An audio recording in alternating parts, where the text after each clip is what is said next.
Before doing a hair transplant procedure, it is important to conduct a detailed research and walk in for a consultation.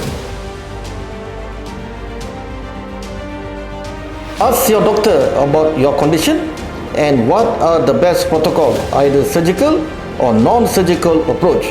During consultation, ask for before and after photos and verify that the clinic is authorized by Ministry of Health. Doctors must be certified and preferably a full-time hair restoration expert. Most of the hair transplant procedure can be done through local anesthesia without the use of any sedation. It is much safer practice and patient can immediately go back home after the procedure. Finally, be aware of ghost hair transplant because the ISHRS is against this method through Fight the Fight campaign.